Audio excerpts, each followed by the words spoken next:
Jadi ini yuk, dan selesaikan di atas ring. Yang pasti saya akan temui kau bukan di acara debat, tapi di atas ring, cara laki-laki. Dan ada promotor dan sponsor yang mau memfasilitasi ini. Saya Yama Carlos siap menghadapi si Toel pengamat sepak bola itu. Miris ya, sangat miris sekali kalau setiap perbedaan pendapat itu diselesaikan dengan cara bertarung, meskipun pertarungan yang profesional ya. Tapi kok lolos? Gimana ya? Ya tidak mengesankan.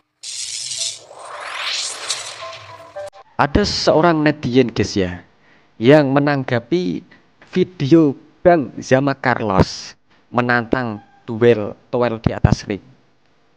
Ini malah dia mendapatkan hujatan dari netizen guys ya. Wah, oke, gimana guys tanggapan seorang bapak-bapak berkumis ini? Kita saksikan dulu video lengkapnya, yuk. Jadi ini yuk, dan selesaikan di atas ring.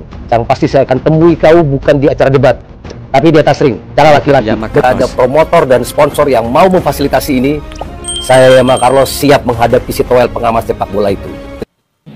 Miris ya, sangat miris sekali kalau setiap perbedaan pendapat itu diselesaikan dengan cara bertarung, meskipun pertarungan yang profesional ya, yang adil gitu ya.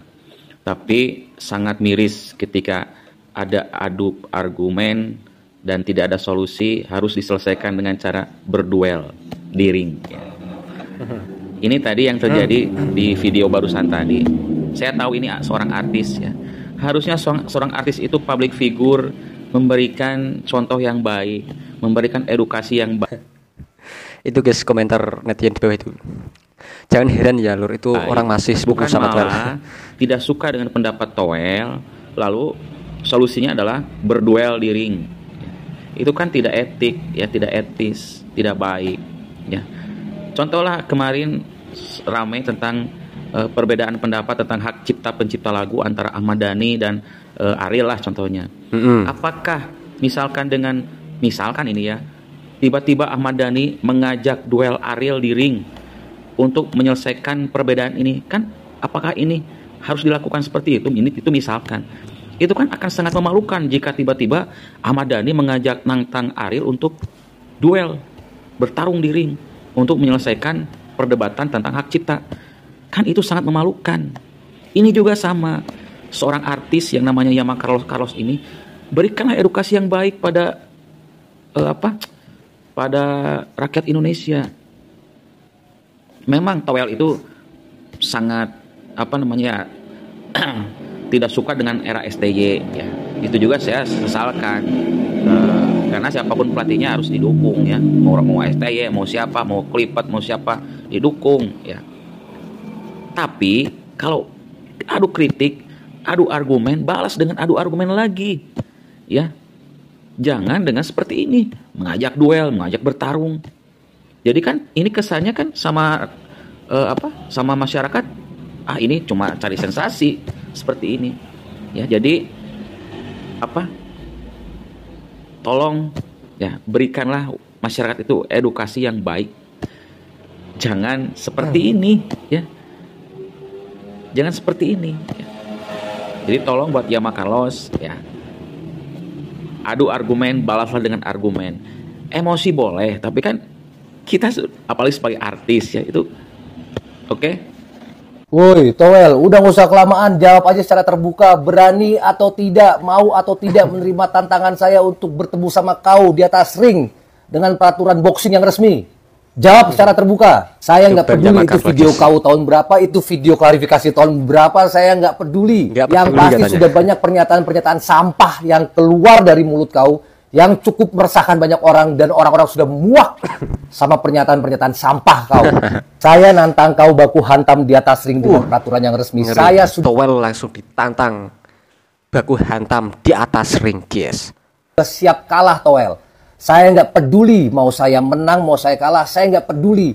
Yang pasti saya harus bisa baku hantam sama kau di atas ring. Peraturan boxing, mainkan, jadiin Toel. Saya sama kau lawan seimbang Toel. Umur kita nggak beda jauh, berat badan kita juga nggak beda jauh. Saya nggak punya basic bela diri. Yang penting saya bisa baku hantam sama kau di atas ring. Ayo, kita sama-sama cari makan. Kali ini kita Saking emosinya sama si Bung Toel, wah Bang Yama Carlos ini menantang Toel tanding adu jotos di atas ring, guys. cari makan yang gak usah pakai mulut. Saya hanya mau berhadapan sama kau. Katanya nih, diduga nih, kau kalau kemana-mana pakai pengawal ya, cuma nanya aja sih. Jadi jangan melibatkan pihak lain. Jawab secara terbuka. Bung Toel, si paling pengamat sepak bola Indonesia. Tapi kok lolos? Tapi kok lolos? Gimana ya? Ya tidak mengesankan lah secara Kau Toel ya. Ini argumen Toel yang bikin emosi Bang Yama ini, guys ya. Kita makan kritik, kami sudah muak dengan mulutmu. Kami sudah muak dengan cibiranmu terhadap timnas sepak bola Indonesia. Apa nih, guys? Bung Toel akhirnya munculkan diri untuk menjawab tantangan aktor Yama Carlos, guys. Saya tidak pernah berbicara atau diwawancarai media manapun tentang timnas U17 yang lolos Piala Dunia 2025, kata Bung Toel. Jadi sangat memalukan mereka yang mencantumkan nama saya dalam berita hoax, contohnya Yama Carlos yang saya sangat tidak kenal. Ini apa ini? Carlos tatang tinju Bung Toel di ring usai kritik timnas U17. Buntut dari Toel mengkritik timnas yang lolos Piala Dunia, dia bilang enggak pantas. Gara-gara statement ini Bung Toel sampai klarifikasi ya guys. Wih, Dia ini sampai guys tantangan klarifikasi. Bung Toel ini, guys ya. Tapi Yama Carlos tetap tantang duel, kita selesaikan di ring. Wah, ngeri, Ini guys. Toel ini harus memang dikasih paham kayak gini ya guys, biar dia berhenti mengkritik yang tidak-tidak. Ini bukti Carlos cinta banget dengan timnas Indonesia dan mewakili perasaan netizen Indonesia ya guys ya. Wih, mantap. Ayo Toel, ajar Toel. Ya, yang pelintiran itu gimana tuh? Ini Toel di podcast, Oke, guys ya. jadi waktu Klarifikasi Bung Toel tentang Nova Arianto tidak pantas jadi pelatih timnas U17 ini. Januari, tanggal 10 Januari, Dalam Football Institute lo dalam sebuah diskusi wartawan tanya, Ah, ah. siapakah nih pelatih lokal yang pantas jadi asisten Patrick Kluivert? Yes. Lu bilang dulu kalau masalah. Gue bilang Nova. Gue bilang Nova. Gue tidak bersepakat. Ah, ah. Jangan Nova. Ya. Kenapa? Karena buat gue Nova terlalu STY. Apa Oh, dasar Nova terlalu STY katanya. Aduh. Tahun sebelumnya 2024 saat mempersiapkan generasi ini, timnas U16 itu banyak pemberitaan tentang passing nggak bisa, Ya. fisik lemah dan sebagainya. Itu Oh. yang saya koreksi.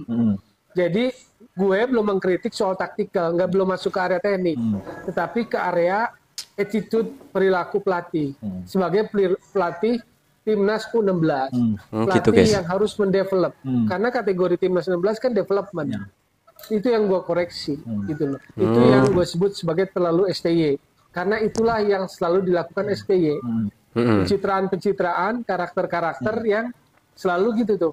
Isu-isu negatif tentang lokal, sepak bola lokal. Ya. Nggak bisa passing, stamina lemah, fisik lemah. Dan isu yang sama dibawa oleh Nova tahun lalu.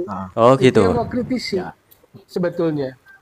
Jadi belum ke taktikal. Ya. Tiba-tiba belakangan terkait lolos Piala Dunia apa? Isunya apa? Isunya adalah Dipelintir. dipelintir bahwa ini tentang Nova ini adalah anak didiknya si Tayo itu. Ya. Seolah-olah ini adalah janji murid kepada gurunya. Iya. Dia nggak tahu kalau guru kencing berdiri, murid kencing berlari. Nggak belajar peribahasa kayaknya anak-anak zaman sekarang. Iya, jadi memang banyak pelintiran, banyak hoak, Nah, banyak berita-berita yang di konteksnya diputar. jadi lu nggak pernah ngomong itu ya. Jadi Lu- kan asisten saya bilang saya nggak bersepakat untuk pelatih Kluivert Nova lagi. Yes. Karena faktor lainnya juga adalah supaya makin banyak pelatih kita yang jadi asisten pelatih Betul. asing dalam proses pembelajaran gitu loh, transfer knowledge.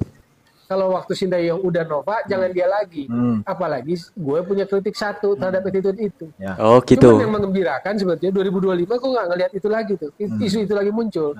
Dalam persiapan Nova menuju Piala Asia ini, Ya. nggak ada tuh cerita kayak begitu lagi. Nah, Jadi kelebay-lebayan begitu hilang. tiba-tiba muncul ketika kita menang lawan Korea. Ya. Soal taktikal Jadi katanya. setelah menang lagi 4-1 lolos Piala Dunia, digoreng-gorengnya di sana. Bertemu Korea Utara di babak 8 besar, timnas U17 siap tampil habis-habisan. bertemu Korea Utara guys nanti di quarter final guys ya. Sebagai pemuncak klasemen grup C, timnas Indonesia dipastikan akan berhadapan dengan Korea Utara pada babak 8 besar Piala Asia U17 2025. Hal ini dipastikan setelah Korea Utara mampu keluar sebagai runner-up grup D setelah bermain imbang 2-2 di laga terakhir melawan Oman. Laga timnas melawan Korea Utara sendiri dijadwalkan berlangsung pada Senin 14 April 2025 di Stadion King Abdullah Sport City pada pukul 21 waktu Indonesia Barat. Wah, pertemuan ini pastinya untuk orang-orang Indonesia karena mainnya jam 9 malam guys, masih pada melek ini. Menjadi tantangan berat bagi anak asuh Nova Arianto, mengingat Korea Utara pernah 2 kali menjadi juara Piala Asia U17, yakni pada 2010 dan 2014. Namun dengan semangat juang dan dukungan penuh dari para supporter, Garuda Muda berjanji akan siap tampil habis-habisan di laga nanti.